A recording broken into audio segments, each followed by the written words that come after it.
Capítulo 13. Quem somos? Herança versus ambiente.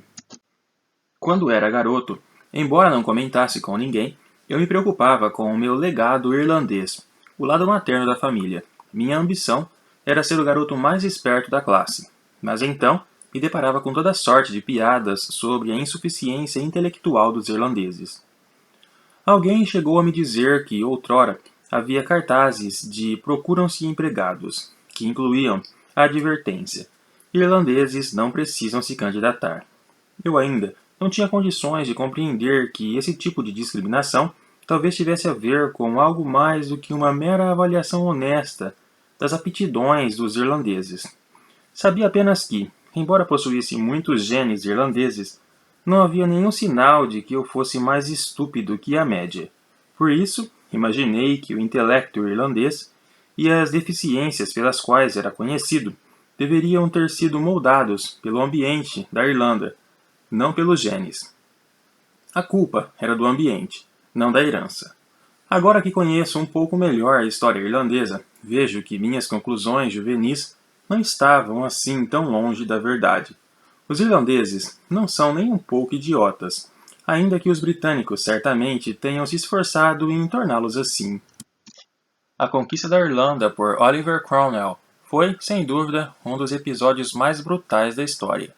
Culminou com o desterro da população irlandesa nativa para as regiões subdesenvolvidas e inóspitas do oeste do país, como Connaught, enquanto os despojos do leste mais salubre eram divididos entre os asseclas do Lorde Protetor, título de Cromwell, como chefe de Estado de fato, que logo começariam a anglicizar a província derrotada.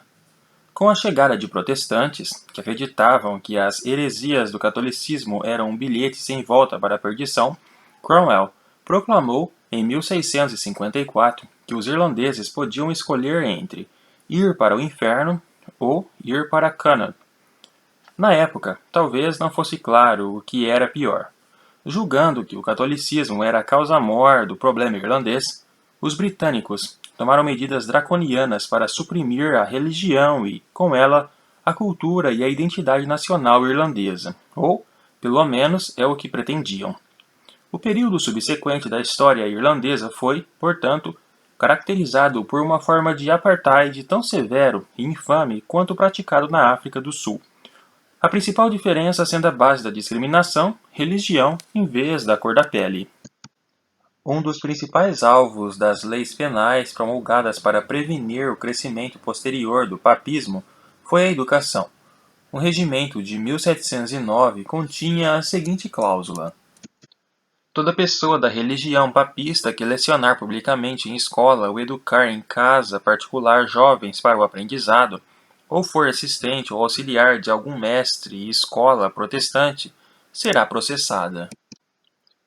Pela revelação que levar à apreensão e condenação de qualquer arcebispo, bispo, vigário-geral, jesuíta, monge ou qualquer pessoa que exerça a jurisdição eclesiástica estranha, será oferecida uma recompensa de 50 libras e de 20 libras por cada clérigo comum ou clérigo secular não certificado assim revelado, e de 10 libras para cada mestre escola papista, assistente ou auxiliar. A dita recompensa será arrecadada entre os habitantes papistas do condado em que for encontrada a pessoa. Os britânicos esperavam que os jovens irlandeses que frequentassem as escolas protestantes britânicas se alienassem naturalmente do catolicismo, mas suas esperanças foram em vão. Seria preciso mais do que opressão e mais do que recompensas para afastar os irlandeses de sua religião. O resultado foi um movimento educacional alternativo espontâneo, as chamadas Red Schools, escolas SEB, com professores católicos itinerantes que davam aulas em locais secretos ao ar livre, mudados constantemente. As condições eram quase sempre execráveis, como observou um visitante em 1776. Poderiam bem ser chamadas de Ditch Schools, escolas fosso, pois não foram poucas valas que vi repletas de estudantes. Não obstante, em 1826, de um corpo estudantil total de 550.000 alunos, estimava-se que 403.000 frequentassem as Red Schools, que se tornaram um símbolo romântico da resistência irlandesa, e inspiraram o poeta John O'Hagan.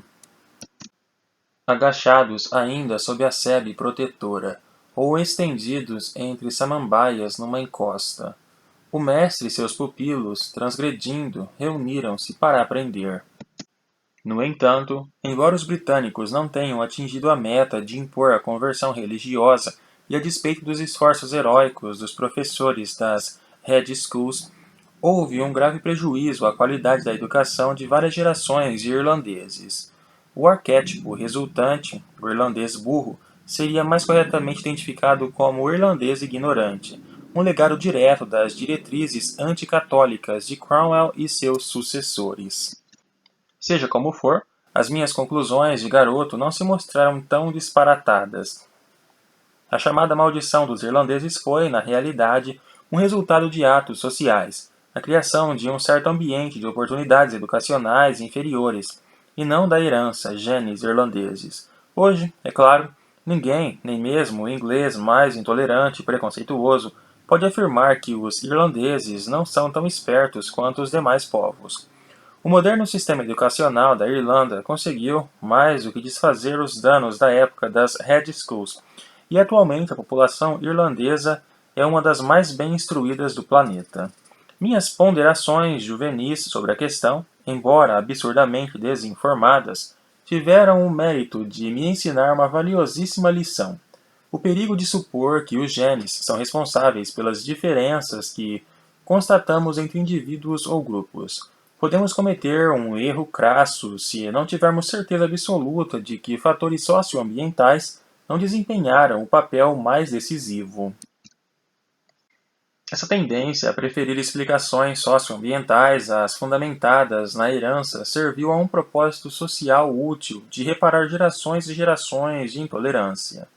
Infelizmente, acabamos cultivando em demasia uma coisa boa. A atual epidemia do politicamente correto colocou-nos numa posição em que até mesmo a possibilidade de haver uma base genética para as diferenças humanas se transformou numa legítima batata quente.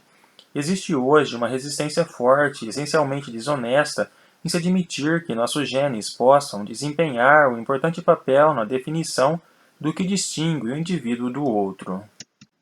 Ciência e política, em certa medida, são inseparáveis. A ligação entre ambas é óbvia em países como os Estados Unidos, onde uma parcela considerável das verbas para pesquisa científica depende das alocações de um governo eleito democraticamente. Mas a política também interfere na busca do conhecimento de outros modos mais sutis. Os intuitos da ciência refletem as preocupações e os interesses da sociedade, e muitas vezes considerações sociais e políticas acabam se sobrepondo às puramente científicas. A ascensão da eugenia, que foi a resposta de alguns geneticistas às grandes preocupações sociais da época, é um bom exemplo. Partindo do fundamento científico frágil, quase desvanecido, o movimento avançou como um veículo pseudocientífico para os preceitos extraordinariamente não científicos de homens como Madison Grant e Harry Laughlin. A genética moderna levou a sério as lições da experiência eugenista. De modo geral, os cientistas hoje tentam evitar questões com implicações políticas ostensivas ou mesmo aquelas cujo teor político não está claro. Vemos, por exemplo, que traços humanos evidentes como a cor da pele têm sido relegados pelos geneticistas, embora seja difícil culpá-los. Afinal, com um sem número de questões interessantes disponíveis para investigar, por que escolher uma que pode colocá-los em maus lençóis entre a imprensa popular ou, ainda pior, conseguir-lhes um lugar de honra na propaganda dos supremacistas brancos? Mas a aversão à controvérsia tem outra dimensão política ainda mais prática e ainda mais insidiosa. O fato é que, em sua maior parte, os cientistas e também os professores universitários tendem a ser liberais e a votar no Partido Democrata. Embora ninguém saiba dizer até que ponto essa filiação se dá por uma questão de princípios ou por mero pragmatismo, há um pressuposto de que os governos democratas são invariavelmente mais generosos em relação à pesquisa do que os republicanos.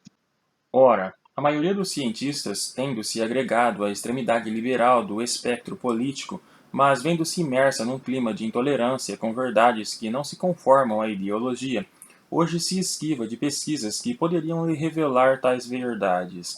O fato de aderir em meio às cegas à linha prevalecente da ortodoxia liberal, aquela que busca honrar as diferenças ao mesmo tempo que rejeita qualquer consideração acerca das bases bioquímicas dessas diferenças, não é, a meu ver, bom para a ciência, para uma sociedade democrática, nem, em última análise, para o bem-estar humano.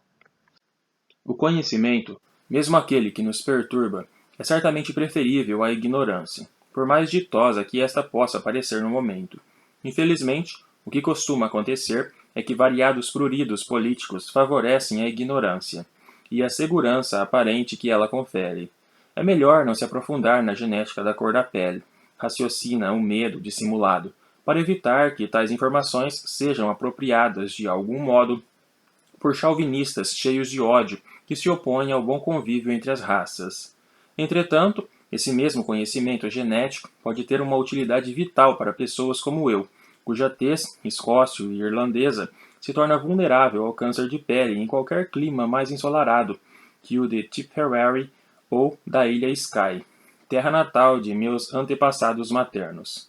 Do mesmo modo, pesquisas genéticas sobre diferenças na capacidade mental de pessoas para pessoas podem levantar perguntas constrangedoras, mas esse conhecimento seria uma dádiva para educadores, permitindo-lhes adequar a experiência educacional de cada aluno de acordo com sua energia. Mas hoje a tendência é pensar no que de pior poderia acontecer e, a partir disso, evitar toda ciência potencialmente controversa. Acho que é mais do que hora de começarmos a nos concentrar no que pode haver de benéfico. Não há nenhuma razão legítima para a genética moderna evitar certas questões só por elas também terem interessado ou desacreditado o movimento eugênico. A diferença crucial é a seguinte: Davenport e outros como ele simplesmente não dispunham das ferramentas científicas necessárias para descobrir a base genética de qualquer traço comportamental estudado. Sua ciência carecia de cabedal para revelar realidades materiais que confirmassem ou refutassem suas especulações. Por conseguinte, eles viam o que queriam ver, uma prática que não merece o nome de ciência, e muitas vezes chegavam a conclusões claramente antagônicas à verdade. Por exemplo, que mente fraca é transmitida como um autossomo recessivo. Quaisquer que sejam as implicações da genética moderna, é certo que não tem relação alguma com essa linha de raciocínio. Hoje, se encontrarmos uma determinada mutação no gene associado à doença de Huntington, podemos ter certeza de que seu portador desenvolverá a doença. A genética humana passou da especulação ao fato. As diferenças entre sequências de DNA não são ambíguas, não estão sujeitas à interpretação. É irônico que os mais preocupados com as possíveis revelações de uma genética desenfreada sejam justamente os que mais promovem a politização das descobertas fundamentais da área. Um caso típico é a constatação de que a história da nossa espécie indica que não existem grandes diferenças genéticas entre os grupos tradicionalmente distinguidos como raças. Foi sugerido, pois, que nossa sociedade deveria, por conseguinte, deixar de identificar a categoria raça em qualquer contexto, eliminando-a, por exemplo, dos prontuários médicos. A ideia subjacente é que a qualidade do tratamento dispensado no hospital pode variar de acordo com a etnicidade identificada na ficha de entrada. O racismo, por certo, está presente nas fileiras de qualquer profissão, inclusive da medicina. Mas não fica inteiramente claro qual a proteção que o anonimato étnico num formulário poderia conferir a alguém ante um médico preconceituoso. Mais evidente seria o perigo disso obstruir o acesso a informações que podem ser importantes no diagnóstico. É um fato que algumas doenças têm maior incidência em certos grupos étnicos do que na população humana em geral. Os americanos nativos da tribo Pima têm uma propensão especial ao diabetes tipo 2. É bem mais provável que afro-americanos sofram de anemia falciforme do que irlando-americanos. A fibrose cística afeta sobretudo pessoas de origem norte-europeia.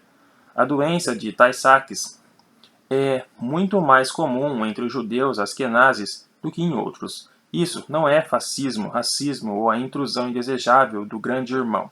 É simplesmente uma questão de tirar o melhor proveito possível de todas as informações disponíveis. Para uma ciência tão jovem, a genética desempenhou um papel central numa quantidade notável de episódios políticos pavorosos. A eugenia, como vimos, foi em parte uma criação dos próprios geneticistas. A pseudociência conhecida como lisenkoísmo, que se desenvolveu na União Soviética em meados do século XX, praticamente se impôs à genética de cima, pois Stalin teve muito a dizer a respeito. O lisenkoísmo constitui uma incursão mais flagrante e ofensiva da política no âmbito da ciência desde a Inquisição. No final da década de 1920, a União Soviética ainda buscava seu caminho. Stalin vencera a luta pela sucessão após a morte de Lenin. Esforçava-se para consolidar seu poder e já dar início à coletivização da agricultura.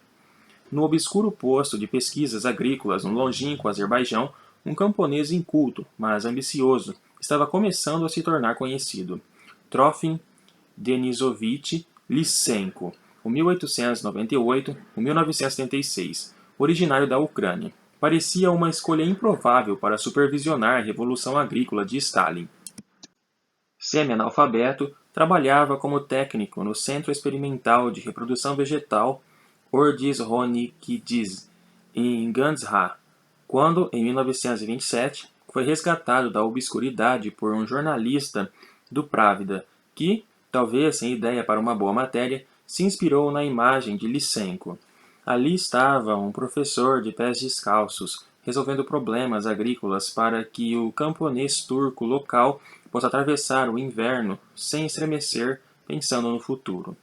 O artigo, em seu ponto nefrálgico, retratava Lysenko como um solucionador de problemas, não um acadêmico empolado. Ele não precisou estudar as patas peludas das moscas das frutas, pois foi diretamente ao âmago das coisas. A imagem do professor de pés descalços mostrou-se irresistível para os aparatchiks soviéticos. Um filho da terra, o legítimo desabrochar do homem soviético, da classe dos camponeses, cuja intuição agrícola valia certamente mais do que toda a erudição dos intelectuais indolentes.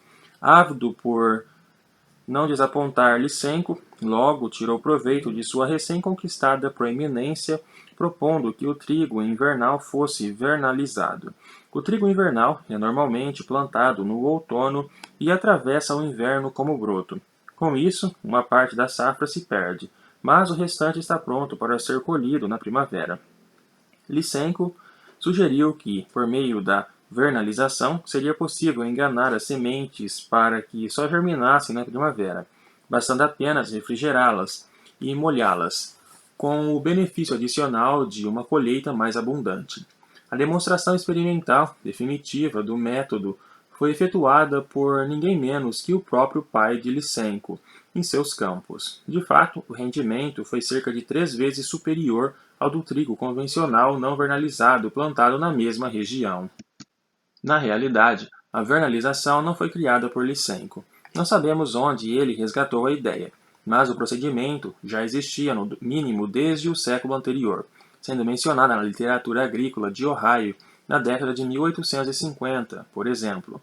Mas aqui, a sua falta de instrução e sua consequente ignorância do que já fora realizado em outros lugares foi mais do que útil, permitindo-lhe reivindicar originalidade. O mesmo, porém, não pode ser dito em relação a todas as tentativas de aplicação do método, cujos resultados variaram enormemente conforme as condições locais, algo que os fazendeiros de Ohio sabiam, mas que o professor descalço parecia desconhecer.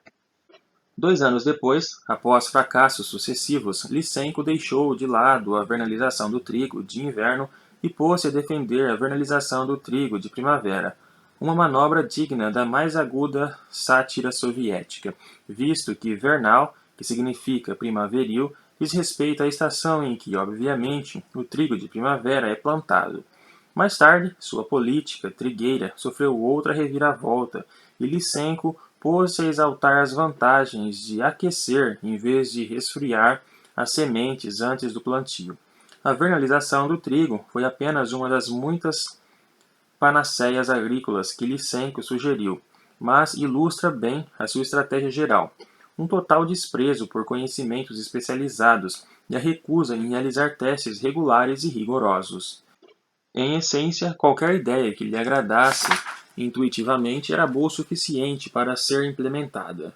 E a minguada metodologia científica que acabou aceitando parecia inspirada mais por reflexões teológicas, algo estranho vindo de um instrumento de um Estado comunista ateu. Para obter determinado resultado, é preciso querer obter precisamente esse resultado. Quem quiser obter determinado resultado, irá obtê-lo. Muito mais sagaz e bem pensada foi a sua cuidadosa manipulação dos meios de comunicação. O contato inicial com a fama via Právida lhe ensinara que a imprensa oficial do governo era melhor canal para a autopromoção científica do que as páginas empoeiradas dos periódicos acadêmicos ou profissionais. Em 1929, o Právida noticiou 2 vezes o sucesso do professor descalço com a vernalização, referindo-se a efetuosamente em ambas as ocasiões a contribuição singela de Lysenko pai. Naquele momento, a União Soviética precisava de um Lysenko. A reorganização agrícola, como Stalin preferia designar a coletivização das fazendas, estava se revelando uma catástrofe. Mesmo as estimativas oficiais, célebres por seu exuberante otimismo, traçavam um quadro lúgubre da produtividade rural durante esse período. As soluções intuitivas e imediatistas de Lysenko fizeram dele a grande figura do momento, mesmo que causassem mais mal do que bem num prazo curtíssimo. Ele era a corporificação de um importante ideal bolchevique. Aplicabilidade, ou praxis. Nada de teorias grandiloquentes ou conceitos acadêmicos obscuros. O professor descalço que punha as mãos na massa era um homem de ação e resolvia problemas práticos. Lysenko logo aprendeu a usar o sistema soviético em proveito próprio. Suas palestras nem remotamente pretendiam ser científicas num sentido reconhecível para nós. Eram verborragias ideológicas temperadas com o jargão marxista-leninistas da época. Stalin, é claro, só podia ser seu fã, e foi o primeiro a aplaudi-lo de pé num congresso de trabalhadores das brigadas de choque das fazendas coletivas, gritando: "Bravo, camarada Lysenko!" Em troca, Lysenko astutamente batizou de Trigo Stalin, sua mais recente ideia mirabolante. Aceitando de bom grado a honra, por sorte o generalíssimo nunca chegou a descobrir que o trigo duro se revelara outro fiasco. Embora seu rendimento fosse intrinsecamente maior, exigia um plantio de tão baixa densidade que mais do que anulava a vantagem das múltiplas inflorescências. Ao submergir toda a agricultura soviética num vasto experimento cada vez que introduzia um novo estratagema invariavelmente impraticável, Lysenko acabou sendo responsável pela morte por fome de milhões de pessoas. Mas os registros soviéticos dessa época, sobretudo os mantidos pelo próprio Lysenko, são infelizmente tão distorcidos que talvez jamais saibamos o verdadeiro número de vidas sacrificadas no altar da carreira de Lysenko. Basta dizer que analistas mais objetivos estimam que, por ocasião da morte de Stalin em 1953, a oferta de carne e legumes era equivalente à dos mais sombrios dias feudais do czar Nicolau II. Ademais, a influência perniciosa de Lysenko não se restringiu à agricultura. Se a agricultura soviética tinha princípios próprios, a ciência soviética também precisava de um credo científico que lhe fosse peculiar. Lysenko e seus asseclas não suportavam a ideia de que o novo homem soviético seguisse humildemente os passos dos cientistas burgueses do Ocidente. Suas teorias desvaiadas acerca do desenvolvimento agrícola podiam ser resumidas em uma ideia, a de que é possível transformar qualquer planta se esta for submetida ao tipo apropriado de ambiente. Ou seja, o trigo de inverno pode tornar-se trigo de primavera mediante uma manipulação ambiental simples. Nem se tratava de um ajuste temporário, pois, segundo Lysenko, tais transformações seriam incorporadas à planta e os traços adquiridos transmitidos à geração seguinte. Por fim, Lysenko tornou-se um lamarckista ferrenho. Num acesso incomum de entusiasmo experimental, chegou a solicitar experimentos que refutassem o mendelismo, a base da genética da decadente tradição ocidental. Devido à sua crassa incompetência matemática, realmente se deixou convencer de que os resultados desdiziam os quocientes de Mendel, mesmo depois que uma nova análise dos dados por um eminente matemático soviético mostrou que, na verdade, as proporções correspondiam exatamente às previsões de Mendel. Lysenko não temia realizar um outro experimento ocasional, mas não tolerava resultados que contradissessem uma hipótese desejada, por mais estapafúrdia que fosse. No final da década de 1930, houve uma série de debates entre Lysenko, apoiado por um bando de estúpidos militantes linha dura, como alguém os descreveu, e a comunidade de geneticistas soviéticos, um grupo eminente de cientistas pelos padrões internacionais da época. H. J. Muller, aluno de T. H. Morgan, e meu professor de pós-graduação na Universidade de Indiana, viajou até a Rússia a fim de participar do grande experimento social do comunismo, mas acabou envolvendo-se numa bizarra sucessão de discussões públicas pré-ensaiadas sobre a hereditariedade lamarckiana.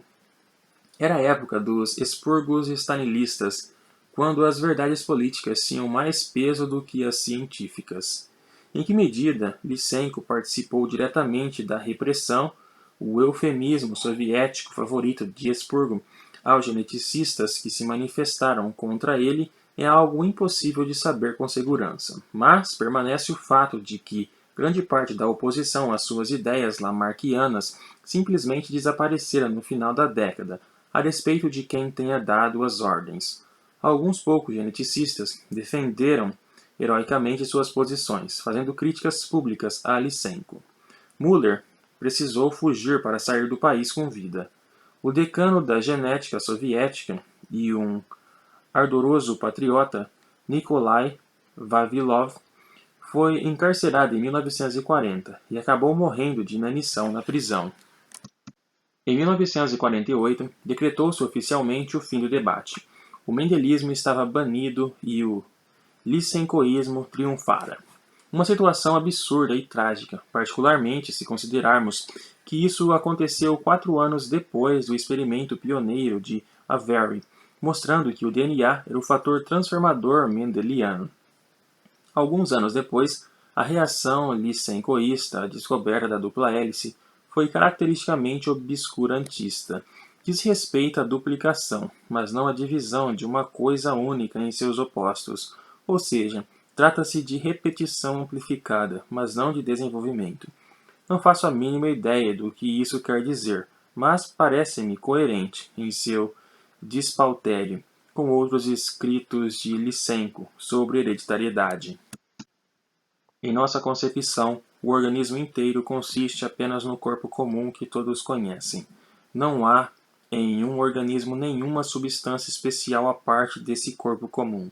Todavia, qualquer partícula, figuramente falando, qualquer glânulo, qualquer gotícula de um corpo vivo, por estar vivo, há de ter a propriedade da hereditariedade, isto é, o requisito das condições apropriadas para viver, crescer e desenvolver-se. Darwin seria o próximo a receber o tratamento Lysenko. O desarvorado camponês que subiu na vida decidiu negar o preceito cardeal do darwinismo, a competição entre os indivíduos de uma espécie para obter acesso a recursos limitados, e postulou, como talvez um bom comunista devesse fazê-lo, que os indivíduos não competem, mas cooperam entre si.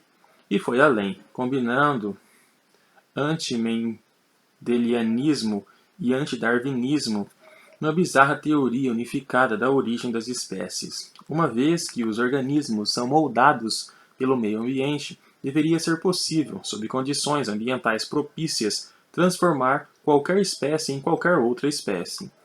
Para usar o seu exemplo favorito, se pegarmos uma ave canora qualquer e modificarmos a sua dieta para que só ingira lagartas, conseguiremos produzir um cuco. Lysenkoístas pertinazes do mundo inteiro logo começaram a escrever dando notícias de seus sucessos transformacionistas. Vírus transformados em bactérias, um coelho transformado numa galinha. Nesse processo, a biologia soviética também sofreu uma transformação, de ciência em piada. Com o tempo, porém, a rejeição a Darwin acabou colocando Lysenko numa posição tão insustentável que até a sua formidável capacidade de sobrevivência política foi ameaçada.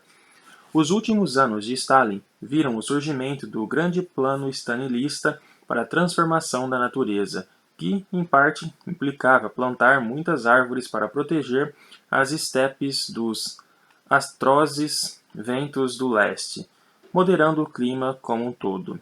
Não era uma má ideia, em princípio.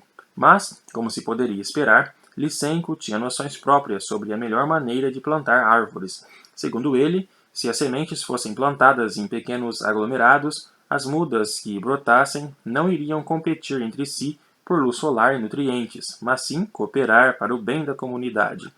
No final da década de 1940, exércitos de camponeses se espalharam pelas estepes, plantando aglomerados de sementes de carvalho de acordo com as prescrições de Lysenko.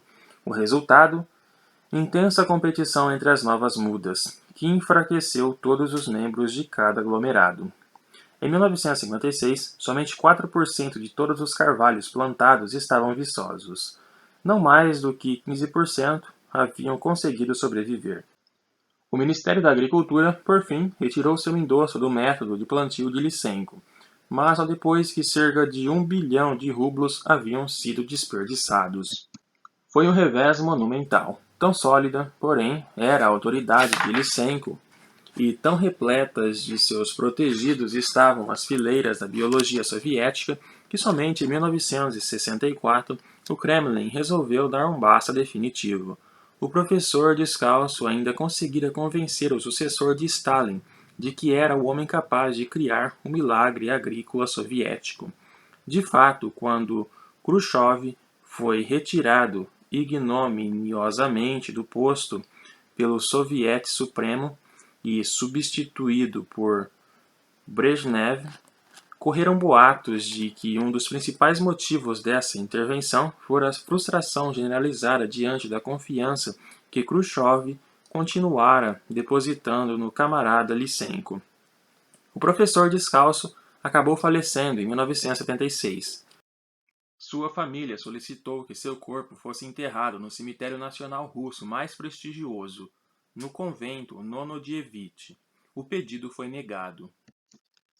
Ao narrar a parábola de Lysenko, não pretendo nem por um instante sugerir que o destino da ciência soviética sob o controle de Sinécio seja de alguma forma comparável ao estado das pesquisas contemporâneas no Ocidente, mesmo no ambiente universitário mais politicamente carregado. Mas esse caso extremo deve bastar para demonstrar que ideologia, de qualquer tipo, e ciência são, na melhor das hipóteses, cônjuges incompatíveis. Por certo, a ciência pode descobrir verdades desagradáveis, mas o crucial é que são verdades. Qualquer iniciativa, maligna ou bem-intencionada, de ocultar a verdade ou de impedir sua divulgação é deletéria. Em nossa sociedade livre, cientistas dispostos a estudar temas com ramificações políticas acabaram pagando um preço injusto em inúmeras situações. Em 1975, quando Edward O. Wilson, da Harvard, publicou Sociobiologia, uma análise monumental dos fatores evolutivos subjacentes ao comportamento de animais, desde formigas à sua área de especialização até seres humanos, ele enfrentou uma tempestade de reprovação na literatura profissional e também na mídia popular. O título de um livro anti-Wilson, publicado em 1984, dizia tudo: Not in Our Genes. Wilson chegou a ser agredido fisicamente quando manifestantes contrários ao determinismo genético que viam em sua obra jogaram um garrafão de água em sua cabeça numa reunião pública.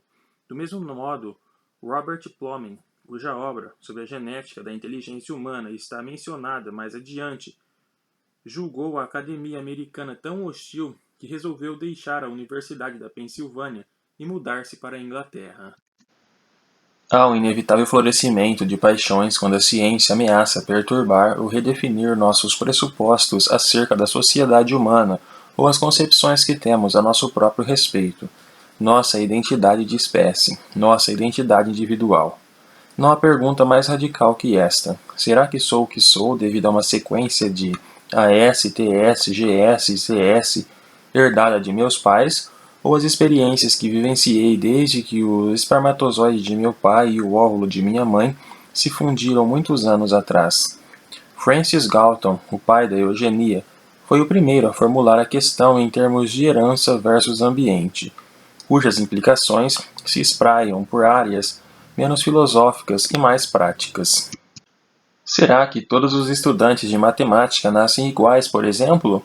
Se a resposta for não, talvez seja um desperdício de tempo e dinheiro enfiar equações diferenciais goela abaixo de pessoas como eu, que simplesmente não são constituídas para absorver esse tipo de coisa.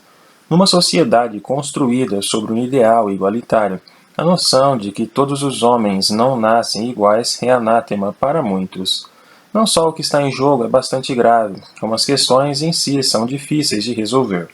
Todo indivíduo é produto dos genes e do meio ambiente. Como podemos desvencilhar os dois fatores e determinar o grau de contribuição de cada um? Se estivéssemos lidando com ratos de laboratório, poderíamos realizar uma série de experimentos simples, envolvendo procriação e aprendizado sob condições específicas uniformes.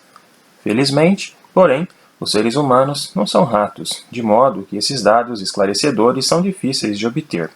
A importância do tema e a quase impossibilidade de resolvê-lo a contento favorecem discussões sempre acaloradas. Mas uma sociedade livre não pode se esquivar de perguntas sinceras, feitas com sinceridade. O crucial é que as verdades que vierem a ser descobertas sejam aplicadas exclusivamente de maneira ética. Na ausência de dados confiáveis, o debate herança-ambiente fica inteiramente sujeito aos fluxos e refluxos das transformações sociais. No início do século XX, no apogeu do movimento eugênico, a herança reinava absoluta. Mas, quando as falácias da eugenia se tornaram evidentes, culminando nas terríveis aplicações pelos nazistas e outros, os fatores socioambientais começaram a preponderar. Em 1924, John Watson, nenhum parentesco comigo, o pai americano de uma influente escola de psicologia conhecida como behaviorismo, resumiu da seguinte forma o seu ponto de vista pessoal em relação à dicotomia herança-ambiente. Dê-me uma dúzia de bebês saudáveis, bem formados e um mundo bem especificado no qual criá-los, e garanto que posso selecionar qualquer um a esmo e treiná-lo para ser o tipo de especialista que eu selecionar. Médico, advogado, artista, empresário e, sim, até mesmo mendigo ou ladrão. Sejam quais forem seus talentos, pendores, tendências, habilidades, vocações e a raça de seus antepassados. A ideia da criança como uma tábula rasa, uma folha em branco na qual a experiência e a educação podem escrever qualquer futuro, encaixava-se harmoniosamente com o programa liberal que brotou na década de 60. Os genes e o determinismo que representam estavam fora. Relegando a hereditariedade, os psiquiatras passaram a apregoar que a doença mental é causada por variedades de estresse ambiental, uma afirmação que gerou culpa e paranoia incomensuráveis entre os pais dos afligidos, que se perguntavam: onde foi que erramos? A tábula rasa continua sendo o paradigma predileto dos defensores politizados de certas concepções cada vez mais insustentáveis acerca do desenvolvimento humano. Entre algumas inveteradas linhas duras do movimento feminista, por exemplo, a noção de diferenças biológicas, vale dizer genéticas, na aptidão cognitiva dos dois sexos é algo impronunciável. Homens e mulheres têm de ser igualmente capazes de aprender qualquer tarefa, ponto final. O fato de os homens serem mais presentes em algumas áreas e as mulheres em outras é, segundo essas teóricas, uma simples consequência de pressões sociais divergentes. A tábula masculina é inscrita visando a um destino, a feminina, outro. E tudo começa quando colocamos um cobertorzinho rosa sobre a menina e um cobertorzinho azul sobre o menino. Hoje vemos o pêndulo se afastar da posição socioambiental extrema, corporificada por meu homônimo. E não é coincidência que nosso afastamento do behaviorismo coincida com os primeiros vislumbres da genética que subjaz ao comportamento. Como vimos no capítulo 11, durante anos a genética humana ficou muito aquém da genética da mosca das frutas e de outras criaturas devido à falta de marcadores genéticos e à impossibilidade de realizar experimentos de procriação com pessoas. Porém, desde 1980, com a introdução de marcadores genéticos baseados no DNA, a análise de traços humanos pelo mapeamento dos genes correlatos tem avançado a passos largos. Compreensivelmente, a maior parte desse esforço foi despendido atendendo à necessidade humana mais urgente de que a genética é capaz, o diagnóstico e tratamento de doenças herdadas. Mas também se tem pesquisado algumas questões não médicas.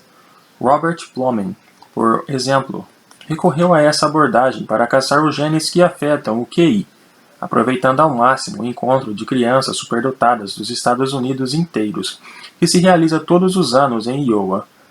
Com um QI médio de 160, esses garotos levemente assustadores são um ponto de partida óbvio para a busca de genes capazes de afetar o QI. Plomin comparou o DNA desses jovens com amostras do DNA de crianças normais, cujo QI está na faixa média, como o meu e os seus caros leitores, e, de fato, encontrou uma tênue associação entre o marcador genético no cromossomo 6 e um QI estratosférico. Ali estava um motivo para supor que um ou vários genes naquela região poderiam, de algum modo, contribuir para o QI. É evidente que qualquer mecanismo que regule um traço tão complexo provavelmente envolve inúmeros genes. No capítulo 11, examinamos as dificuldades de mapear traços poligênicos, como as doenças cardíacas, que são produzidas por diversos genes, cada um com um pequeno efeito individual, cada um dos quais é mediado pelo ambiente. Os traços de comportamento geralmente se enquadram nessa categoria. Pelo que sabemos, portar a variação apropriada no cromossomo 6 não garante, em si, a genialidade. Existem, sem dúvida, variantes necessárias a serem descobertas em outros genes.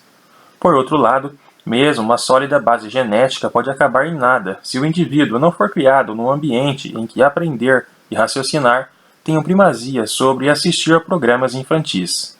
Mas a descoberta e o reconhecimento de uma base molecular da inteligência é o tipo de avanço que só a revolução genética poderia promover. Antes dos marcadores genéticos do DNA, o feijão com arroz da genética comportamental eram os estudos de gêmeos. Há duas variedades de gêmeos, os fraternos, ditos bivitelinos ou dizigóticos, que significa que dois indivíduos se desenvolveram de dois óvulos distintos, cada um fecundado por um espermatozoide diferente. E os idênticos, univitelinos ou monozigóticos, que significa que ambos vieram de um mesmo óvulo fertilizado, o qual, no início de seu desenvolvimento, geralmente no estágio de 8 ou de 16 células, se dividiu em duas massas celulares. Geneticamente, os gêmeos bivitelinos não são mais parecidos do que quaisquer outros dois irmãos. Os univitelinos, porém, são geneticamente idênticos e, portanto, sempre do mesmo sexo, ao passo que os dizigóticos podem ou não ser. É surpreendente que só tenhamos compreendido essa diferença fundamental entre os dois tipos há não muito tempo. Em 1876, quando Francis Galton sugeriu pela primeira vez que os gêmeos poderiam ser úteis para determinar as contribuições relativas da hereditariedade e da formação, ele ainda não estava ciente dessa diferença, cujos fundamentos tinham sido elaborados apenas 2 anos antes, e equivocou-se ao julgar possível que gêmeos de sexos diferentes pudessem provir de um mesmo óvulo fertilizado. Suas publicações subsequentes, no entanto, deixam claro que essa mensagem acabou chegando ao seu conhecimento. Em todo o mundo, cerca de 4 em cada 1000 gestações são de gêmeos univitelinos, e estas não parecem ser mais do que um acidente aleatório. A gestação gemelar bivitelina, por outro lado, pode ser hereditária e varia conforme a população. Um grupo na Nigéria está no topo da lista. 40 em cada 1000 gestações, enquanto no Japão a proporção cai para 3 em cada 1000. A premissa básica do tipo usual de estudo com gêmeos é que ambos os membros de um par de gêmeos do mesmo sexo, univitelinos UV ou bivitelinos BV, são criados da mesma maneira, isto é, recebem doses comparáveis de cultura. Suponhamos que o nosso interesse seja uma característica simples e mensurável, como a altura. Se BV1 e BV2 foram criados com o mesmo regime de alimentação, amor, etc., qualquer diferença de altura entre ambos pode então ser atribuída a algum efeito combinado de diferenças genéticas e diferenças culturais sutis que possam ter se esgueirado na sua criação. Por exemplo, BV1 bebia seu leite até o fim, e BV2 sempre deixava o resto. Porém, se realizarmos o mesmo programa com o V1 e o V2, o fato de ambos serem geneticamente idênticos elimina as variações gênicas como fator possível e, portanto, todas as diferenças de altura deverão ser uma função apenas dessas diferenças ambientais sutis. Mantidas estáveis as demais condições, gêmeos idênticos tenderão a ser mais semelhantes em altura do que os fraternos, e o grau de semelhança nos dá uma medida de como os fatores genéticos influenciam a altura. Do mesmo modo, o grau de semelhança dos QIs dos gêmeos idênticos em relação ao dos fraternos reflete o efeito da variação genética sobre o QI. Esse tipo de análise também é aplicável à hereditariedade das doenças genéticas. Dizemos que dois gêmeos são concordantes quando ambos têm a mesma doença. Uma concordância maior entre gêmeos univitelinos do que entre gêmeos bivitelinos é um forte indício da base genética de uma doença. Por exemplo, há 25% de concordância para o diabetes tardio entre gêmeos fraternos, ou seja, se um deles padece da doença, há uma chance em 4 de que o mesmo ocorra com o outro, ao passo que os gêmeos idênticos são 95% concordantes nessa doença. Se um deles é vítima, então 19 em cada 20 vezes o outro também será. A conclusão: o diabetes tardio possui um forte componente genético. Porém, mesmo aqui, o ambiente desempenha um papel evidente. Não fosse assim, a concordância seria 100% entre gêmeos univitelinos. Uma velha crítica a esse tipo de estudo com gêmeos refere-se à metodologia. Gêmeos univitelinos tendem a ser tratados de forma mais indiferenciada do que gêmeos bivitelinos pelos pais, e às vezes transformam a semelhança num verdadeiro fetiche. É comum que gêmeos idênticos sejam vestidos com o mesmo tipo de roupa, um hábito que alguns estendem até a idade adulta, com efeitos inusitados. É, sem dúvida, uma crítica legítima, na medida em que a similaridade mais pronunciada dos gêmeos univitelinos, quando comparada com a dos bivitelinos, é interpretada como um indício de influência genética, quando na realidade pode ser apenas reflexo dos padrões culturais mais similares que eles partilham. Além disso, há um agravante adicional. Como saber se dois gêmeos do mesmo sexo são univitelinos ou bivitelinos? É fácil, alguém poderá dizer. Basta olhar para eles. Errado.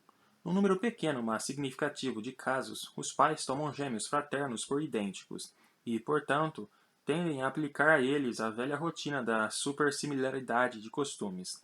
Os mesmos babadinhos cor-de-rosa para ambos, e, de modo oposto, uma pequena proporção de pais de gêmeos idênticos equivocadamente supõem que sejam fraternos, e veste um com babadinho cor-de-rosa e outro com babadinho verde-limão. Felizmente, as técnicas de identificação genômica vieram para salvar os estudos com gêmeos dessa comédia de erros, e existe um teste que determina com certeza se dois gêmeos são o que se supõe que sejam, univitelinos ou bivitelinos. Os grupos de gêmeos com identidade equivocada servem então como um controle experimental perfeito.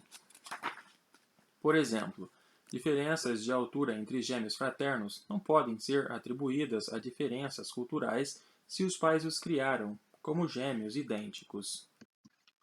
Talvez nenhum outro tipo de estudo com gêmeos chame mais a atenção popular do que a análise de gêmeos idênticos separados logo após o nascimento. Nesses casos, Os ambientes em que são criados tendem a ser bem diferentes, de modo que semelhanças marcantes são atribuíveis àquilo que eles têm em comum, os genes. Isto dá boa matéria de jornal. Lemos reportagens sobre gêmeos idênticos que foram separados logo após o nascimento e acabam descobrindo que ambos têm um sofá de veludo vermelho na sala ou um cachorro chamado Lulu. Por mais intrigantes que sejam tais semelhanças, tudo indica que sejam meras coincidências. É quase certo que não existe um código gênico que determina preferência por estofados vermelhos ou regule impulsos de nomenclatura canina.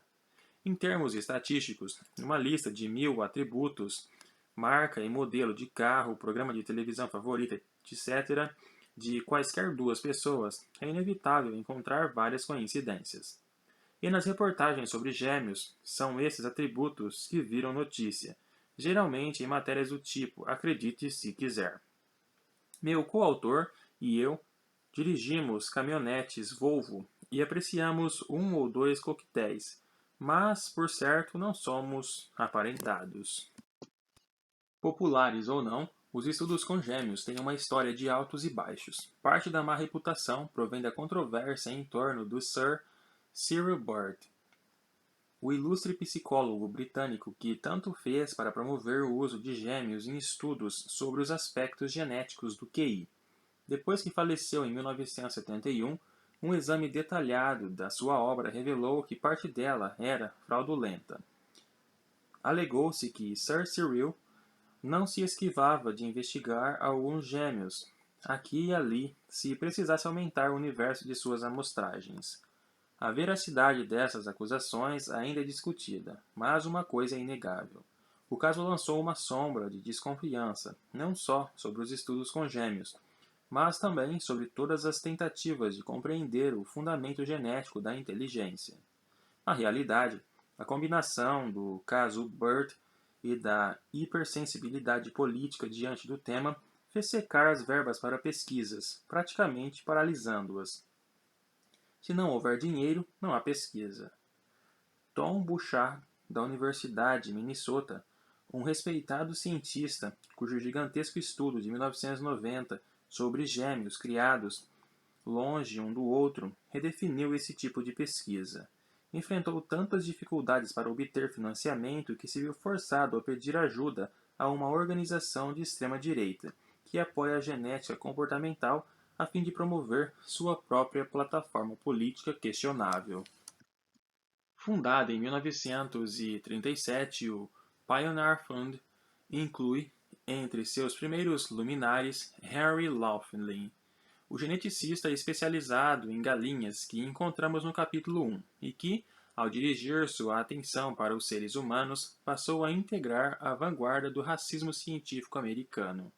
Segundo os estatutos da organização, o Pioneer Fund pretende o aprimoramento racial, com referência especial ao povo dos Estados Unidos. O fato de pesquisadores sérios como Bouchard terem de escolher entre buscar patrocinadores tão comprometidos e ver seu trabalho perecer é uma veemente acusação aos órgãos federais que financiam pesquisas científicas. Os impostos dos contribuintes estão sendo distribuídos de acordo com mérito político, não científico. O estudo com gêmeos de Bouchard, em Minnesota, revelou que diversos traços de personalidade, avaliados por meio de testes psicológicos padrão, eram substancialmente afetados por genes. Na verdade, mais de 50% da variabilidade encontrada numa ampla gama de características, tendência à religiosidade, por exemplo, era causada basicamente por variações subjacentes nos genes. Bouchard, surpreso, concluiu que sua formação tem um efeito mínimo sobre nossa personalidade. Em diversos parâmetros de personalidade, temperamento, de interesses ocupacionais e de lazer, de atitudes sociais, gêmeos univitelinos criados longe um do outro são quase tão similares quanto gêmeos univitelinos criados juntos. Em outras palavras, quando se trata de componentes mensuráveis da personalidade, a herança parece triunfar sobre o ambiente. A ausência do impacto da formação sobre o desenvolvimento da personalidade deixou Bouchard intrigado. Nossa formação tem pouco efeito e, no entanto, os dados continuam mostrando que o ambiente exerce uma influência considerável. Gêmeos idênticos criados longe um do outro são tão similares quanto os criados juntos, embora em ambos os casos haja, não obstante, diferenças entre os membros do par. Haveria um aspecto do meio ambiente distinto da formação em si?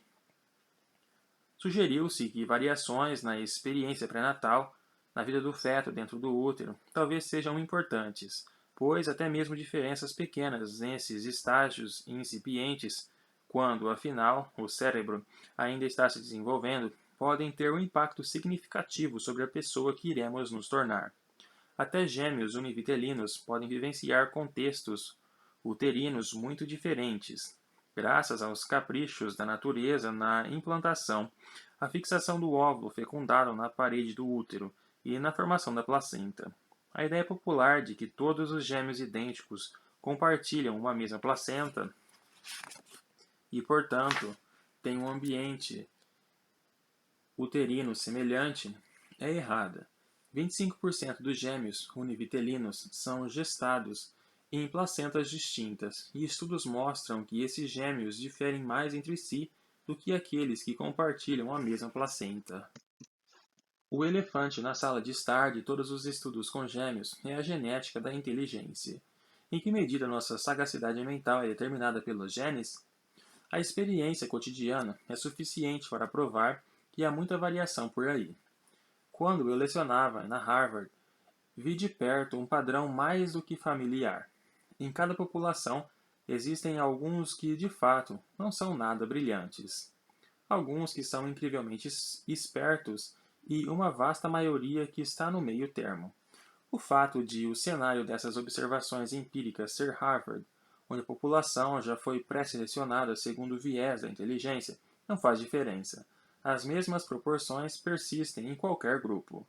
Evidentemente, essa distribuição na chamada curva do sino é capaz de descrever quase qualquer traço variável dos seres humanos. A maioria de nós é medianamente alta, mas existem algumas pessoas altíssimas e outras baixíssimas. Porém, quando usada para descrever variações da inteligência humana, a curva do sino já demonstrou seu potencial de gerar uma espantosa animosidade. O motivo disso é que, numa terra de oportunidades iguais, onde cada um é livre para progredir até onde sua capacidade lhe permitir, a inteligência é um traço com profundas implicações socioeconômicas. Medi-la é prever como alguém se sairá na vida. Com isso, o debate herança-ambiente se entrelaça com as aspirações mais nobres da nossa sociedade meritocrática. Dada a complexidade da interação entre os dois fatores, será que conseguiremos avaliar seus respectivos pesos de maneira confiável? Pais inteligentes não só transmitem genes inteligentes, como também tendem a criar seus filhos de maneira que favorece o crescimento intelectual, confundindo assim efeitos gênicos e socioambientais. Esse é o motivo de os estudos com gêmeos serem tão valiosos. Eles nos permitem analisar os comportamentos da inteligência. O estudo de Bouchard e outros anteriores ao dele constataram que até 70% das variações de QI podem ser atribuídas a variações genéticas correspondentes, um poderoso argumento da primazia da herança sobre o ambiente. Mas será que isso realmente significa que nosso destino intelectual está, em essência, estampado em nossos genes, que a educação ou até mesmo o livre-arbítrio tem pouco a ver com a pessoa que somos? Em absoluto. Como acontece com todos os traços, é ótimo que sejamos contemplados com genes favoráveis, mas a formação pode ter grande influência na definição de nosso estatuto como indivíduo. Pelo menos naquela enorme região mediana da curva do sino, onde as variações de condição social são basicamente determinadas.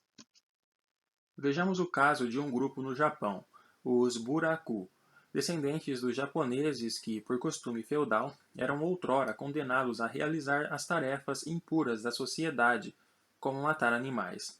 Apesar da modernização da sociedade japonesa, os Buraku continuam sendo forasteiros pobres e marginalizados, com um QI oscilando entre 10 e 15 pontos abaixo da média nacional. Seriam eles geneticamente inferiores, ou será que o seu QI apenas reflete uma posição social inferior? Tudo indica que a segunda hipótese seja verdadeira. Os Buraku que imigraram para os Estados Unidos, onde são indistinguíveis de outros nipo-americanos, apresentam um aumento de QI e, com o tempo, a diferença de 15 pontos em relação a seus compatriotas desaparece. A educação faz diferença. Em 1994, Charles Murray e Richard Hairston publicaram o livro The Bell Curve, a curva do sino, na qual argumentavam que, a despeito do efeito inegável e consagrado da educação, as discrepâncias no QI médio de diferentes raças seriam atribuíveis aos genes. Era uma afirmação controvertida ao extremo, mas não tão simplória quanto muitos pensavam. Murray e Hairston compreenderam que a dupla constatação da existência de uma base genética para o QI e das diferenças entre os QIs médios de diversos grupos não leva diretamente à conclusão de que os genes são responsáveis pelas diferenças existentes entre esses grupos. Imagine a semeadura de uma determinada planta cuja altura varia segundo ditames genéticos. Coloquemos um grupo de sementes num canteiro com solo de excelente qualidade e outro num canteiro com solo fraco. Em ambos os canteiros haverá variações de altura. Alguns indivíduos serão mais altos que outros, conforme o esperado em variação genética. Mas também observamos que a altura média das plantas no canteiro de solo pobre é menor do que a altura média das plantas no canteiro de solo rico. O meio ambiente, aqui sob a forma de qualidade do solo, afetou as plantas. Embora a genética seja o fator dominante na determinação das diferenças de altura entre as plantas de cada canteiro, se todos os outros fatores permanecerem constantes, ela não tem nada a ver com as diferenças observadas entre os dois canteiros. Será que o mesmo argumento se aplica aos afro-americanos que também se saem pior que os demais americanos nos testes de QI? Como o índice de pobreza entre os afro-americanos é relativamente alto, havendo uma grande proporção de indivíduos arraigados no solo educacional mais pobre das periferias das grandes cidades dos Estados Unidos, o ambiente com certeza contribui para seu mau desempenho nos testes. Todavia, a tese de Murray e Hairston é que a discrepância é tão grande que dificilmente o meio ambiente poderia justificá-la. Do mesmo modo, fatores ambientais por si sós não dão conta de explicar por que, em termos globais, os asiáticos têm um QI mais elevado que os demais grupos raciais. Confesso que preferiria não ter de conviver com a ideia de variações mensuráveis entre a inteligência média dos diversos grupos étnicos. Entretanto, ainda que as afirmações contidas em The Bell Curve sejam questionáveis, não deveríamos deixar que pruridos políticos os impeçam de continuar pesquisando nessa direção. Talvez não haja prova mais auspiciosa do papel do meio ambiente na inteligência humana do que o efeito Flynn. O fenômeno da tendência ascendente do QI em todo o mundo, batizado com o nome do psicólogo neozelandês que foi o primeiro a descrevê-lo. Nos Estados Unidos, Grã-Bretanha e outras nações industrializadas para as quais possuímos dados confiáveis, esse aumento tem variado de 9 a 20 pontos por geração, desde os primeiros anos do século XX.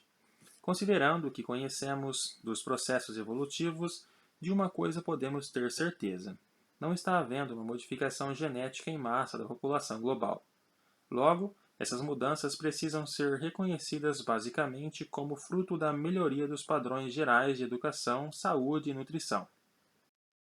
É certo que outros fatores que ainda não compreendemos também são importantes, mas o efeito Flynn é útil para confirmar que, no final das contas, mesmo um traço cuja variação seja determinada em grande parte por diferenças genéticas é bastante flexível. Não somos meros marionetes cujos cordões são manipulados por nossos genes. A descoberta de que há um importante componente genético em nosso comportamento não deveria espantar. Pelo contrário, Seria muito mais surpreendente se não fosse assim. Somos todos produtos da evolução. Entre nossos antepassados, a seleção natural, sem dúvida, exerceu uma poderosa influência sobre todos os traços que contribuíram para a sua sobrevivência. A mão humana, com seu maravilhoso polegar oponível, é produto da seleção natural. No passado, portanto, devem ter existido diversas outras formas de mão, até que a seleção natural favoreceu a versão que possuímos hoje, promovendo a disseminação das variantes genéticas subjacentes a ela. Desse modo, a evolução garantiu que todos os membros da nossa espécie seriam dotados desse bem surpreendentemente valioso. O comportamento também é crucial à sobrevivência humana e, portanto, rigorosamente regido pela seleção natural. Podemos presumir que nosso entusiasmo por alimentos doces e gordurosos adveio desse modo. Nossos ancestrais viviam sob pressão para satisfazer suas necessidades nutricionais. Logo, a propensão a tirar máximo proveito de todos os alimentos energéticos, sempre que estes estivessem disponíveis, foi um benefício extraordinário. A seleção natural deve ter favorecido as variações genéticas que asseguraram uma predileção por alimentos doces, pois esse gosto favorece a sobrevivência. Hoje, esses mesmos genes se tornaram o flagelo de todos os que lutam para perder peso naquelas regiões do mundo onde há abundância de alimentos. O que era um fator de adaptação para nossos antepassados se tornou um fator de desadaptação. Nossa espécie é extremamente social, portanto, nada mais lógico do que inferir que a seleção natural tenha outrora favorecido adaptações genéticas que facilitassem a interação social. Não só certos gestos, por exemplo, sorrir, teriam evoluído como um meio de o indivíduo indicar o seu estado de ânimo aos demais membros do grupo, como é provável que tenha havido fortes pressões seletivas em prol de adaptações psicológicas que permitissem ao indivíduo julgar as intenções alheias. Todos os grupos sociais são propensos ao parasitismo. Sempre há aqueles que desejam se beneficiar do fato de pertencerem à comunidade sem contribuir para o bem comum.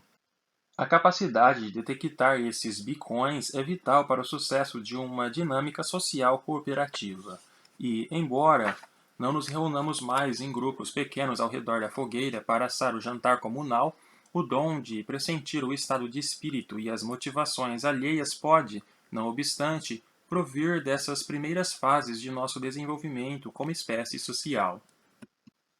Desde a publicação de Sociobiologia de Edward O. Wilson, em 1975, as abordagens evolutivas para compreendermos o comportamento humano também evoluíram, dando origem a uma nova disciplina, a psicologia evolucionista.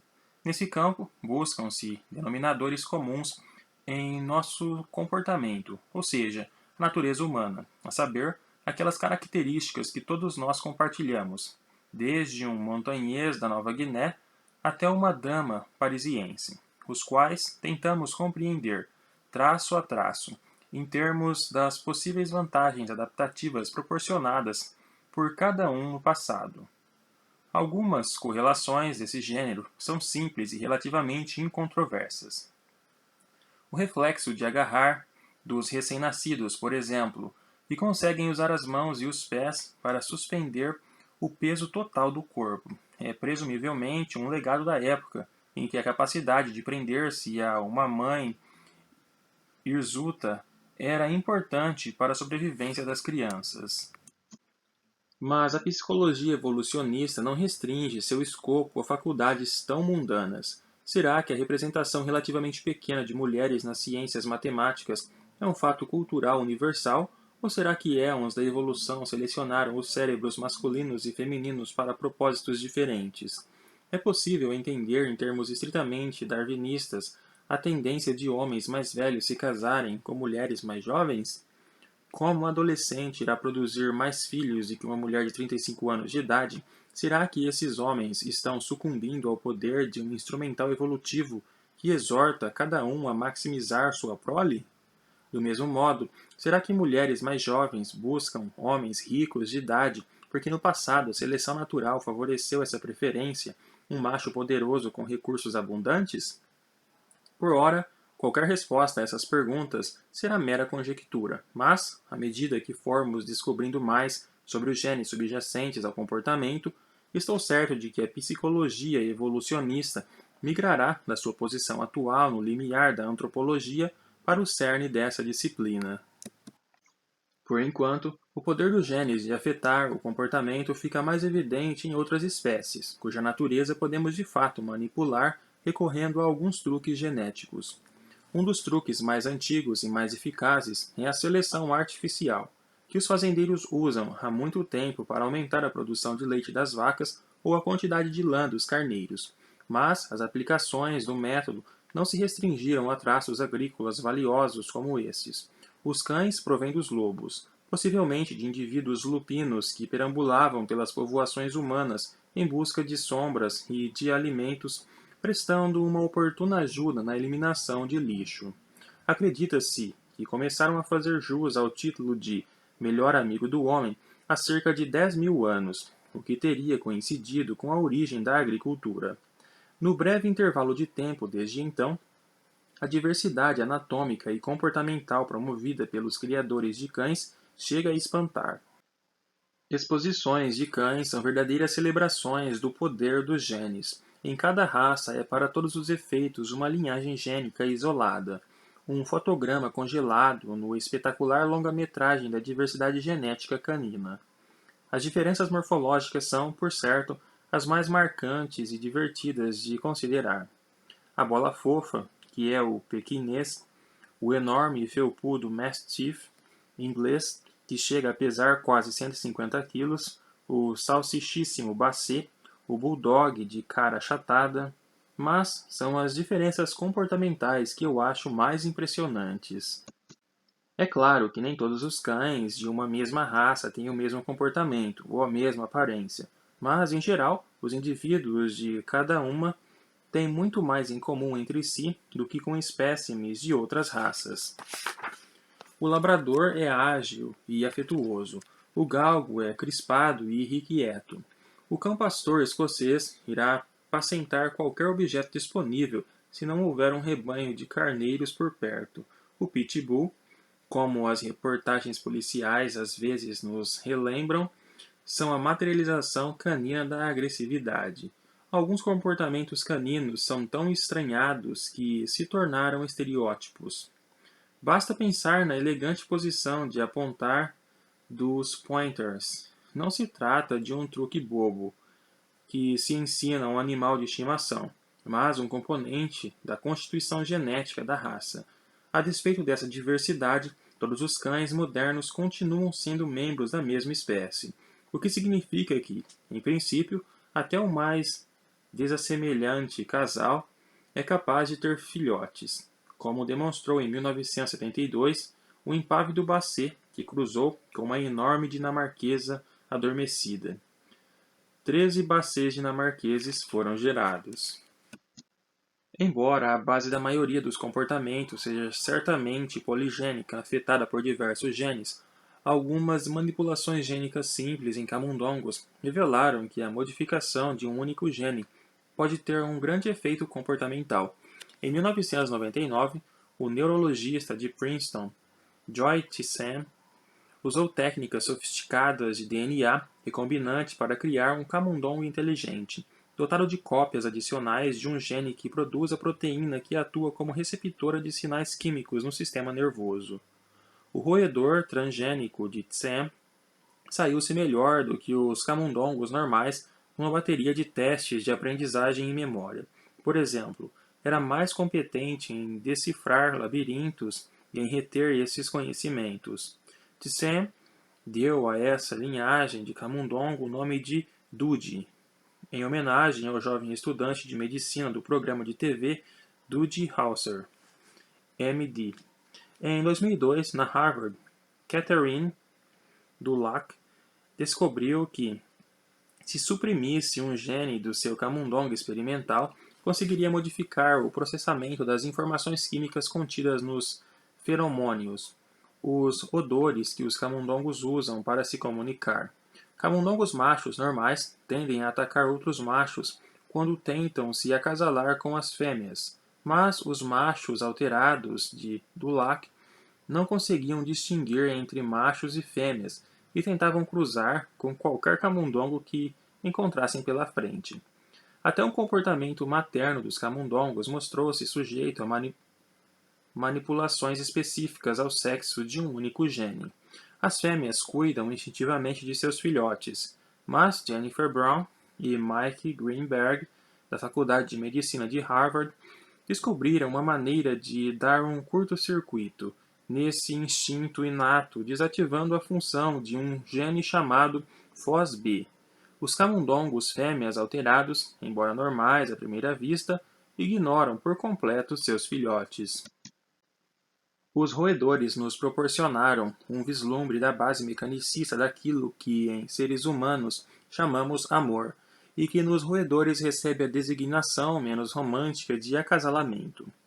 Os arganazes são comuns por toda a América do Norte.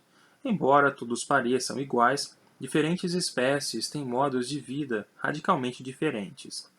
Os que habitam planícies são monógamos, o que vale dizer que os casais se juntam pela vida inteira. Mas os arganazes montanheses, parentes íntimos, são promíscuos. Os machos cruzam e seguem adiante, fazendo com que fêmeas produzam, ao longo da vida, crias de diversos machos diferentes. Que diferenças podem estar por trás de estratégias sexuais tão divergentes? Os hormônios oferecem a primeira parte da resposta. Em todos os mamíferos, a ocitocina está presente em diversos aspectos da maternidade. É ela que estimula as contrações, o trabalho de parto e a produção de leite para o recém-nascido. Portanto, também está envolvida na criação de um estreito laço entre a mãe e seus filhotes. Será que o mesmo hormônio poderia gerar outro tipo de vínculo, o laço existente entre os casais arganazes do campo? De fato, é o que acontece. Com a participação de outro hormônio mamífero corriqueiro, a vasopressina, conhecida sobretudo por controlar a produção de urina. Ora, mas por que os arganazes montanheses, que também produzem os dois hormônios, são criaturinhas tão lascivas quando comparadas com seus primos do campo? A resposta, acabamos por descobrir, está nos receptores de hormônios, as moléculas que ligam os hormônios circulantes, iniciando a reação das células aos sinais enviados pelo hormônio. Tom Winsel, psiquiatra na Universidade Emory, decidiu se concentrar no receptor de vasopressina e encontrou uma importante diferença entre as duas espécies de arganaz.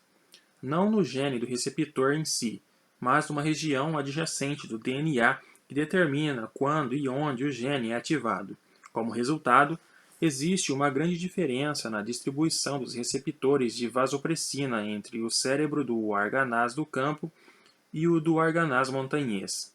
Mas será que apenas essa diferença no controle do gene explica por que uma espécie é, em termos humanos, carinhosa e a outra altaneira?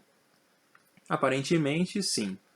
Insel e seu colega Larry Young inseriram o gene da vasopressina dos arganáceos do campo, incluindo a região controlada vizinha, num camundongo normal de laboratório, uma espécie, em geral, promíscua, como os arganazes montanheses. Embora o camundongo transgênico não se tornasse um romântico e inveterado de uma hora para outra, Insel e Young observaram uma nítida mudança no seu comportamento. Em vez de agir como um camundongo típico, acasalando com a fêmea e dando pinote rudemente, o macho transgênico parecia terno e solícito com a fêmea. Em suma, o acréscimo do gene, embora não assegurasse um amor imorredouro, parece ter contribuído para que o camundongo afetado deixasse de agir com espírito de rato. Não devemos esquecer que o funcionamento do cérebro humano está a milhões de quilômetros do de um rato. Nenhum roedor, seja das montanhas ou dos campos, jamais produziu uma grande obra de arte. Porém, vale ter em mente a lição mais sensata do projeto Genoma Humano, a saber, a extraordinária semelhança entre o nosso genoma e o dos camundongos. O aparato genético básico que rege homens e ratos não mudou muito nos últimos 75 milhões de anos de evolução, desde que nossas linhagens se separaram. Ao contrário dos geneticistas especializados em roedores, que podem visar a genes específicos para desativar ou reforçar, os geneticistas humanos precisam se fiar no que poderíamos chamar de experimentos naturais, mudanças genéticas espontâneas que afetam o funcionamento do cérebro. Muitas doenças genéticas bem caracterizadas afetam o desempenho mental. A síndrome de Down, causada por uma cópia extra do cromossomo 21, resulta num QI mais baixo que a média e, em muitos casos, um temperamento cativante e afável. Pacientes com síndrome de Williams, provocada pela perda de um pequeno trecho do cromossomo 7, também têm o QI reduzido, mas muitos possuem um talento musical quase sobrenatural. Mas esses são casos em que, na realidade, os aspectos mentais de determinada doença são subproduto de uma disfunção sistêmica e, portanto, dizem-nos relativamente pouco acerca da genética específica de um comportamento. É mais ou menos como descobrir que nosso computador não funciona quando falta força. Certo, agora sabemos que o computador requer energia elétrica, embora continuemos desconhecendo quase tudo sobre o próprio funcionamento do aparelho. Para entendermos a genética do comportamento, temos de examinar as doenças que afetam a mente de modo direto. Entre os flagelos mentais que atraíram a atenção dos mapeadores de genes, talvez os mais temíveis sejam o transtorno bipolar ou psicose maníaco-depressiva e a esquizofrenia. Ambas as doenças têm fortes componentes genéticos. A concordância para o transtorno bipolar entre gêmeos idênticos chega a 80%. Para a esquizofrenia, fica em torno de 50%, e ambas cobram um preço devastador à saúde mental em todo o mundo. Uma em cada 100 pessoas é esquizofrênica. A mesma proporção vale para o transtorno bipolar. Como vimos, mapear traços poligênicos é difícil porque o efeito de cada gene é apenas incremental e o traço, em sua totalidade, costuma ser fortemente mediado pelo ambiente. É o que ocorre nessas duas enfermidades. No entanto, tal dificuldade intrínseca também contribuiu para gerar um mau hábito entre os pesquisadores, que tendem a publicar apenas os resultados positivos e deixam de divulgar todo o campo das possibilidades eliminadas. Para tornar o problema ainda mais complexo, existe o caso inverso, o impulso compreensível, mas, em última análise, contraproducente, de publicar qualquer correlação que se apresente ao pesquisador depois de incontáveis outros marcadores genéticos se revelaram um beco sem saída. Em termos ideais, encontrar uma correlação deveria ser apenas o começo de uma análise mais aprofundada que permitisse separar resultados significativos de coincidências estatísticas. Afinal, se experimentarmos um número suficiente de marcadores, é de se esperar que, mesmo não havendo um vínculo genético, acabemos encontrando alguma correlação produzida pelo acaso. Muitas vezes, as pressões para mostrar resultados levam à divulgação prematura dos resultados, que então precisam ser constrangedoramente retratados, quando outros grupos não se mostram capazes de reproduzir a descoberta. Há outros empecilhos na caça aos genes, quando o alvo são as doenças mentais. Por mais que os manuais psiquiátricos busquem padronizar o diagnóstico, este continua sendo muitas vezes mais uma arte do que uma ciência. Alguns casos podem ter sido identificados a partir de sintomas ambíguos e, portanto, é possível que uma parcela dos indivíduos de uma linhagem receba um diagnóstico equivocado. Esses falsos positivos provocam o caos na análise do mapeamento. Outro fator complicador é que essas doenças são definidas e diagnosticadas de acordo com seus sintomas. Ora, é bastante provável que diversas causas genéticas resultem num quadro semelhante de sintomas. Assim, os genes subjacentes à esquizofrenia podem diferir de caso para caso.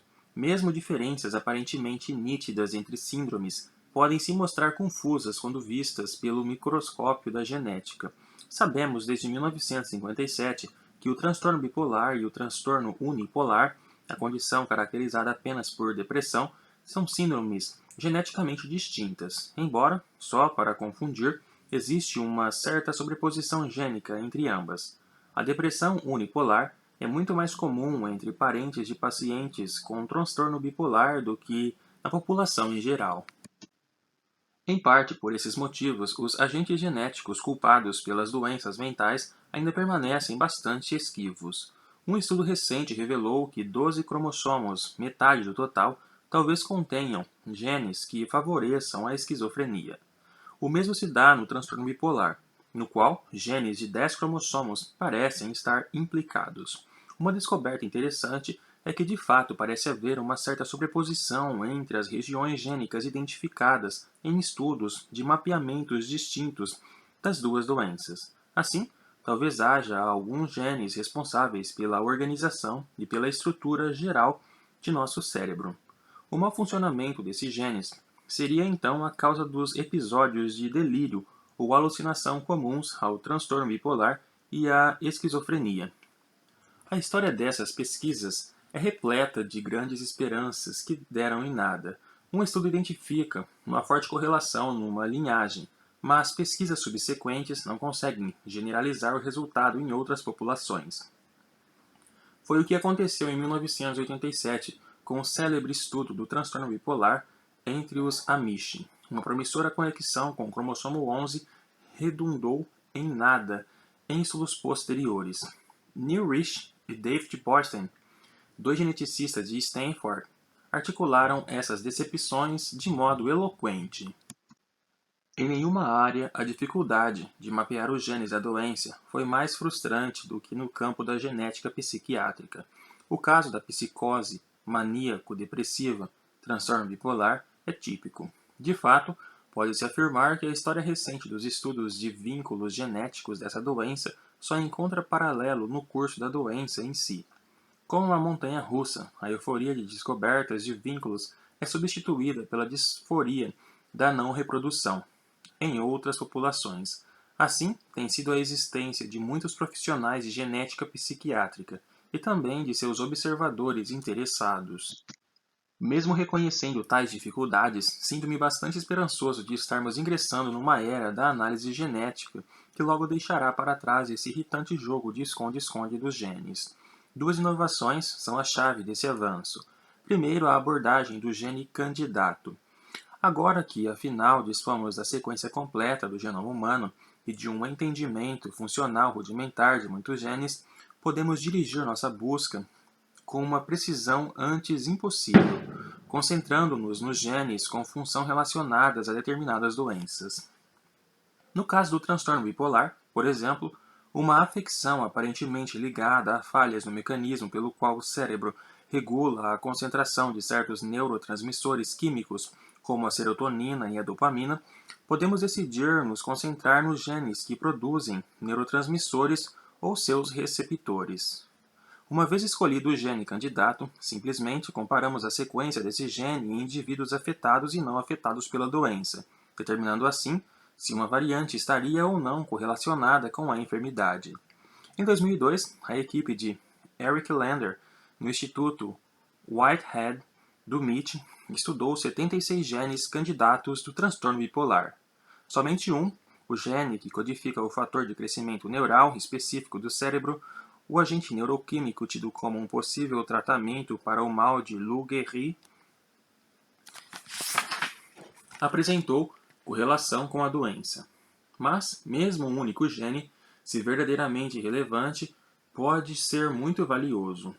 O gene encontrado está localizado no cromossomo 11, aparentemente comprovando o estudo original realizado com os Amish, que muitos anos antes implicara a mesma região desse cromossomo no transtorno bipolar. O outro motivo do meu otimismo em relação à caça a esses genes esquivos diz respeito aos aperfeiçoamentos técnicos.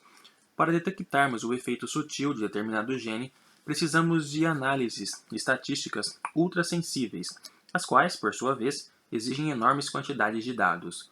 Só com a introdução do sequenciamento em escala industrial e das tecnologias de tipificação gênica é que adquirimos a capacidade de coletar apropriadamente os dados provenientes da gigantesca quantidade de marcadores de um número gigantesco de pessoas. Como seria de esperar, análises genéticas desse porte estão fora do alcance da maioria dos laboratórios acadêmicos, de modo que começaremos a ver empresas de biotecnologia financiadas pela indústria farmacêutica, com uma participação cada vez mais proeminente nessa área. Em 2002, duas dessas empresas, a Gemset, na França, e a Decode, na Islândia, identificaram genes distintos relacionados à esquizofrenia. Tais descobertas são um grande passo na direção certa. Uma vez identificados os próprios genes, em vez da região cromossômica em que atuam, torna-se possível estudar a função gênica e assim conhecer a base bioquímica da doença. Curiosamente, os dois genes contribuem para regular a função de um neurotransmissor específico, o glutamato. Essas novas abordagens, genes candidatos e mapeamento gênico superpoderoso, me deixam confiante de que em breve encontraremos os principais genes envolvidos no transtorno bipolar e na esquizofrenia. Esperamos que levem a tratamentos melhores e também a um entendimento mais sólido de como os genes regem o funcionamento do nosso cérebro. Todavia, no caso de traços cuja base neuroquímica permanece uma grande incógnita, a montanha-russa de expectativas eufóricas e decepções disfóricas irá provavelmente continuar. É o que costuma acontecer em estudos de comportamentos não patológicos. A análise que Dean Hammer realizou em 1993 sobre a genética da homossexualidade masculina é um bom exemplo. Hammer provocou um grande rebuliço ao encontrar determinada região do cromossomo X que parecia estar correlacionada com a homossexualidade. Se fosse provado que ser gay é tanto uma função dos genes quanto, digamos, a cor da pele, então talvez a mesma legislação antidiscriminatória aplicável à cor da pele devesse se aplicar aos homossexuais. Entretanto, a constatação de Hammer não resistiu ao teste do tempo. Seja como for, desconfio que, à medida que formos desenvolvendo meios estatísticos mais poderosos de análise e aprendermos a reconhecer e descartar as correlações mais fracas, acabaremos por identificar fatores genéticos que nos predispõem às nossas respectivas orientações sexuais. Todavia, isso não deve ser interpretado como uma conjectura puramente determinista, pois o meio ambiente nunca pode ser relegado e predisposição não significa predeterminação. Ainda que a minha pálida epiderme possa me predispor a câncer de pele, na ausência de raios ultravioleta no ambiente, esses genes permanecerão em mero estado de potencialidade. A outra descoberta de grande visibilidade feita por Hammer parece ter bases mais sólidas. Ele resolveu investigar a genética subjacente à busca de novidades, uma das 5 dimensões-chave da personalidade, identificadas pelos psicólogos. Você se encolhe num canto quando sua rotina é interrompida? Ou faz o possível e o impossível para evitar o raramente, submetendo-se a um caleidoscópio de novas aventuras? Esses, é claro, são os extremos. O estudo de Hammer apontou para o efeito discreto, mas significativo de uma variação em um gene subjacente ao receptor de dopamina, uma molécula indispensável na regulação dos sinais do cérebro. Embora algumas tentativas de reproduzir seus resultados tenham fracassado, outras os confirmaram e ampliaram, identificando o mesmo gene implicado em tipo específico de busca do novo, incluindo a toxicomania. A violência também pode ser vista pela ótica da genética. Algumas pessoas são mais violentas que outras, isso é um fato. E sabemos que o comportamento violento pode ser regido por um único gene em interação com fatores ambientais. É evidente que isso não significa que somos todos portadores de um gene da violência, embora seja provável que a maioria dos indivíduos violentos possua um cromossomo Y. Mas o fato é que já identificamos pelo menos uma alteração gênica simples, capaz de provocar rompantes violentos. Em 1978, o Dr. Hans Brunner, um geneticista clínico do Hospital Universitário de Nijmegen, na Holanda, soube de uma família na qual os homens eram limítrofes do retardamento mental e propensos a episódios de agressividade. 30 anos antes, numa tentativa de documentar essa maldição, um membro da família compilara um extenso dossiê dos infortúnios de seus parentes. Brunner atualizou esse levantamento e encontrou 8 homens do clã que, apesar de virem de outras famílias nucleares, apresentavam padrões de violência similares. Um estuprara a irmã e, mais tarde, esfaqueara um guarda da prisão. Outro usara o carro para atropelar o chefe, depois que este o repreendera levemente por sua indolência. 2 outros eram incendiários. O fato de apenas homens serem afetados sugeria uma vinculação ao sexo. O padrão de hereditariedade era compatível com um gene situado no cromossomo X e recessivo, ou seja, não costumava se expressar nas mulheres, nas quais a outra cópia normal, localizada no segundo cromossomo X, encobriria os efeitos da cópia defectiva. Nos homens, que só possuem um cromossomo X, a variante recessiva expressava-se automaticamente. Comparando o DNA de membros afetados e não afetados da família, Brunner e sua equipe localizaram o gene no braço longo do cromossomo X, em colaboração com Chandra Brackfield, do Massachusetts. Ele constatou que os 8 violentos tinham uma cópia mutante, e não funcional, de um gene que codificava a monoamina oxidase. Essa proteína, encontrada no cérebro, controla os níveis de uma classe de neurotransmissores chamado monoaminas, que incluem a adrenalina e a serotonina. A história da monoamina oxidase não termina com os 8 holandeses violentos. Ela também nos oferece um vislumbre elucidativo da interação entre genes e meio ambiente, o complexo dueto de herança e ambiente que dá forma a todos os nossos comportamentos. Em 2002, Avshalom Caspi e outros do Instituto de Psiquiatria de Londres decidiram estudar por que alguns rapazes provenientes de lares violentos se tornavam adultos normais e outros se tornavam antissociais. Na acepção técnica dos termos de um histórico de problemas comportamentais, não no sentido de preferirem namorar na internet ao contato pessoal ou de, nas festas, ficarem beliscando canapés num canto solitário. A pesquisa revelou um fator genético preditivo, a presença ou ausência de uma mutação na região adjacente ao gene da monoamina oxidase, e que controla a quantidade de enzima produzida. Garotos maltratados com um nível elevado dessa enzima tinham menos probabilidade de se tornarem antissociais do que aqueles com níveis reduzidos da enzima. Nesse último caso, os genes e o meio ambiente conspiram para predispor os rapazes a uma vida pontilhada de encontros com a lei. As moças tendem a ser menos afetadas, pois, como o gene está localizado no cromossomo X, elas têm de herdar 2 cópias da versão geradora de baixos níveis enzimáticos, não apenas uma.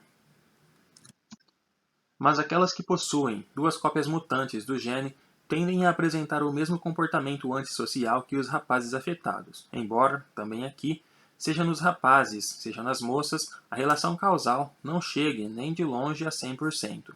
Em outras palavras, sofrer violência na infância e na adolescência e ter baixos níveis de monoamina oxidase não são, em absoluto, sinônimo de uma carreira criminosa. Uma das descobertas mais surpreendentes envolvendo impactos monogênicos sobre uma forma complexa de um comportamento humano é o que a mídia passou a chamar de gene da gramática. Como vimos no contexto da evolução humana, capítulo 9, Tony Monaco, em Oxford, verificou em 2001 que as mutações que havia detectado no gene FOXP2 prejudicavam a capacidade de usar e processar a linguagem.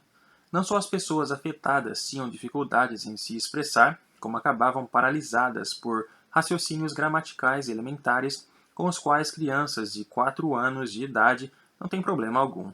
Todos os dias eu lumo. Ontem eu... Vale lembrar que o FOXP2 codifica um fator de transcrição, um comutador gênico, que aparentemente favorece o desenvolvimento do cérebro. Em vez de exercer um simples impacto comportamental, como o da monoamina oxidase, o FOXP2 afeta o comportamento, moldando o órgão que está no cerne de todos os comportamentos. Acredito que esse gene acabará se revelando um modelo para futuras descobertas decisivas. Se eu estiver certo, descobriremos que muitos dos genes mais importantes que regem o comportamento estão envolvidos na construção desse mais extraordinário dos órgãos, essa ainda inescrutável massa suprema de matéria cinzenta, o cérebro humano. Esses genes nos influenciam graças ao modo como elaboram essa requintada peça de hardware que medeia tudo o que fazemos. Ainda estamos nos primórdios de nossas tentativas de entender a genética subjacente ao nosso comportamento, tanto no que se refere ao que temos em comum, natureza humana, quanto àquilo que nos distingue uns dos outros. É uma área de pesquisas em perpétua agitação. Estou certo de que o que escrevi estará desatualizado no momento em que este livro for publicado. O futuro promete uma dissecação genética minuciosa da personalidade, e é difícil imaginar que o que viermos a descobrir não fará a balança do debate herança-ambiente pender cada vez mais na direção da herança. Uma ideia assustadora para alguns, mas somente se insistirmos em continuar reféns de uma dicotomia estática e, em última análise, sem sentido. Constatar que determinado traço, mesmo um com tremendas implicações políticas, possui uma base primordialmente genética, não significa descobrir algo fixo e imutável. Significa apenas compreender a herança sobre a qual o ambiente nunca deixa de atuar. E as coisas que nós, como sociedade e individualmente, precisamos fazer se quisermos participar desse processo. Não devemos permitir que considerações políticas efêmeras norteiem programas científicos. Por certo, talvez descubramos verdades que nos deixarão inquietos à luz das nossas circunstâncias atuais. Mas é com essas circunstâncias, não com a verdade da natureza, que os legisladores devem se preocupar. Como compreendiam muito bem as crianças irlandesas que lotavam as Red Schools, o conhecimento, mesmo adquirido de forma mais exótica, será sempre preferível à ignorância.